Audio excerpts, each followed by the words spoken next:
මේ ඔයාලා දකින්නේ මැෂින් එකේ යටින් දාලා සයිස් කරගන්න බැරි පළලක ලෑල්ලක්. ඒ කියන්නේ මේක අඩිය මැෂින් එකක්. මේක යටින් දාලා උපරිම සයිස් කරන්න පුළුවන් අඟල් 5මාර දක්වා විතරයි. ඉතින් මේක අපිට අඟල් 4 සයිස් කරගන්න ඕන. අපි මෙන්න මේ විදිහට මේකේ එක හුලහක් හරියට ගා ගන්නවා අංශ ගන්නවා. ඊට පස්සේ මේ ගාඩ් එක අපි සවි කරලා තියෙන්නේ කීයේ තියෙන අඟල් 7ක් දුරින්. ඊට පස්සේ මෙන්න මේ විදිහට ඉරාගෙන ඒ ඉරාගත්තු පැත්ත තව එකපාරක් හිමීට මේ විදිහට ගා ගන්නවා. ඊට පස්සේ අපිට මේක මැල්ල බැලුවොත් හරියටම අඟල් 7ට තියෙනවා බලා ගන්න පුළුවන්. ඊට පස්සේ මේ ඔයාලා දකින්නේ අඟල් 5මාරකට වඩා අඩු ලෑල්ලක් අර කීතෙන් එල්ල සයිස් කරන වෙනුවට මැෂින් එක යටින් දාලා යත්තෙන්ම ගාලා කොහොමද සයිස් කරගන්නේ කියලා. එතනදිත් මෙන්න මේ වගේ අපි මුලින්ම මේ ලෑල්ල 4.3 කාලයක විතර ඉරා ගන්නවා 4මාරට ඕන නම්. ඊට පස්සේ අර ඉස්සර දැක්කා වගේ එක පැත්තක් ගාලා ඊට පස්සේ අපි මේ යට තියෙන ලිවර් එක දැම්මහම මේ චේන් එක වැඩ කරනවා. ඊට පස්සේ අර මැෂින් එකේ යටින් ලෑල්ල තල්ලු කරලා යන බාර් දෙක වැඩ කරන්න පටන් ගන්නවා. ඊට අපිට පුළුවන් මෙන්න මේ ලිවර් එකෙන් මේ තට්ටුව සීරු මාරු කරන්න, උස්පාත් කරන්න පුළුවන්. ඉතින් අපි මේ ලෑල්ල මේකට තියලා බලලා මැෂින් එකට යටින් ඒ ලෑල්ල හිමිහිට ඇදිලා යන ගානට අපි මේ තට්ටුව හදා ගන්නවා. ඒ විදිහට එකපාරක් දාලා ලෑල්ලේ පල්ල මැනලා අපිට තව කොච්චර ගෑවෙන්න ඕනද කියලා බලලා අපි ටිකෙන් ටික මේ තට්ටුව උස්සලා මේ ලෑල්ල යටින් දානවා. එතකොට අපිට ගානට මේක අඟල් 4මාරයි නම් ඒ 4මාරට හරියටම සයිස් කරගන්න පුළුවන්. ඊට පස්සේ මේ ඔයාලා දකින්නේ ජනේල් පියනක් හරියට සයිස් කරගන්න. ඉතින් ඉස්සෙල්ලාම මේක හරියට ඇඳගෙන අපි කරන්නේ මේ ජනේල් පියනේ මේ රේගල් දෙක, ඒ කියන්නේ දිග රේගල් දෙක නෙවෙයි විට්ටන් දෙක පැත්ත. ඒ කියන්නේ කොට පැත්ත තමයි ඉස්සෙල්ලාම කපලා අපි මේ විදිහට මැෂින් එකේ ගාගන්නේ. මෙන්න මේ විදිහට කොට දෙපැත්තම කපලා ඉස්සලා ගන්න. ඊට පස්සේ තමයි අපි දිග පැත්ත කපලා ගාගන්නේ. එහෙම නැත්නම් අපි ඉස්සලා දිග පැත්ත කපලා ගෑවුවොත් එහෙම අර අනිත් හුලස් අතර තියෙන රේගලේ ඒ ලීයේ ඇවිස්සෙනවා.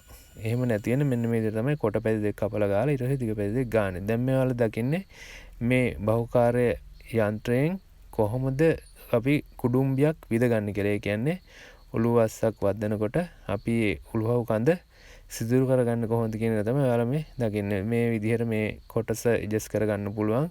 අපි මේකට අඟල් භාග ග්‍රිල් කට්ටක් දාලා මෙන්න මේ විදිහට අපි හරියට ඒ හිල විදෙන තැනට අනුව මේක ඇඩ්ජස්ට් කරලා හදා ගන්න. ඊට පස්සේ මෙන්න මේ විදිහට මේ ලිවර් දෙක පාවිච්චි කරලා අපිට පුළුවන් මේක විද ගන්න. ඉතින් මේක අපි අඟල් භාගී කට්ටක් අපිට අඟලක හිලක් ඕනේ. ඒ හින්දා අපි එක පැත්තක් ඉස්සෙල්ලා මේ විදිහට විද ගන්න. ඊට පස්සේ අපිට පුළුවන් මේ ලිය අනිත් පැත්ත හරවලා මේ දැන් ඔයාලා දකින්නේ එක පැත්තක් විදපු විදිහ. ඊට පස්සේ මේ ලිය අනිත් පැත්ත හරවලා අහපව අපි දාලා තව පාරක් විද ගන්න. ඒතර අඟල් භාගී කට්ට දෙකක් මේකේ විදනවා. ඊට පස්සේ අපිට මේක අඟල පළල සිදුරක් විදිහට ගන්න පුළුවන්. මේ ඔයාලා දකින්නේ දැන් කුඩුම්බියක් හදාගන්න විදිය.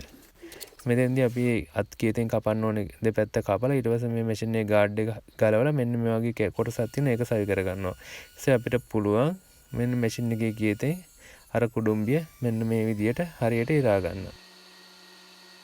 ඊළඟට මම ඔයාලට පෙන්වන්න හදන්නේ රේගලයක කුඩුම්බියක් හරියට කොහොමද මැෂින් එකෙන් කපා ගන්න කියලා. මෙන්න වගේ කුඩුම්බිය ඉතුරු වෙන්න ඕනේ කොටස සහ අයිනක ඉතුරු කැපිලා යන ඕනේ කොටස එකතු අරගෙන එන්නේ ගාන තට්ටුවේ ඉඳන් කීතේ පිටපැත්තට තියාගන්නවා මෙන්න මේ විදිහට. ඊට පස්සේ අපිට පුළුවන් කීතේ උසත් මේ කුඩුම්බිය උස අඟල් 2යි නම් ඒ උසට කීතේ උස හදා ගන්නවා. හදාගෙන මේ විදිහට දෙපැත්තට අපි ඉරා ගන්න. ඊට පස්සේ අපි මේක ඒ ඇඳගත්තු ඉරි වලින් අත් කීතෙන් මෙන්න මේ විදිහට කපා ගත්තාම මේ කුඩුම්බිය අපිට හරියට හදා ගන්න පුළුවන්. ඊට පස්සේ මම ඔයාලට පෙන්වන්න හදන්නේ උළුහව් කඳක තට්ටු අරින විදිය. ඉතින් මේකේ අඟලේ භාගයේ තට්ටුවක් නම් ඉස්සෙල්ලාම අපි කීයතර තියෙන දුර අඟලක් සහ කීයතේ උස අඟල් භාගයක් විදියට තමයි තියාගන්නේ. තියාගෙන අපිට පුළුවන් ඊට පස්සේ මෙන්න මේ විතර මේවා ඇඩ්ජස්ට් කරන්න පුළුවන්. ඇඩ්ජස්ට් කරලා මේ වගේ කීයතේ උසවල් මුල් මට්ටම තියලා බලලා හදා ගන්න පුළුවන්. ඒ ඔයාලා දැක්කේ අඟල් භාගයක් කීයත උසට තියාගන්න විදිය. ඊට පස්සේ මේ ලිවර් ටික තද කරලා අපිට පුළුවන් ඒ උළුවස්සේ ඒ භාගේ කැපෙන්න ඕනි පැත්ත හරවලා මෙන්න මේ විදිහට කීතෙන් ඉරා ගන්නවා. ඊට පස්සේ අපි ආපහු මේ තට්ටුව බුරුල් කරලා කීතේ සිරදුර අඟල් භාගයක් සහ කීතේ උස අඟලක් විදිහට අපි මේක අනිත් පැත්තට ඇඩ්ජස්ට් කරගන්නවා. ඇඩ්ජස්ට් කරගෙන ඊට පස්සේ අපිට පුළුවන් අර අපි ඉස්සල්ලාම භාගේ ගැඹුරු පැත්ත අරපු එළිය අනිත් පැත්ත හරවලා මෙන්න මේ විදිහට තට්ටුව අරගන්න. මෙන්න දැන් හරියට අඟලේ භාගේ තට්ටුවක් ඇවිල්ලා.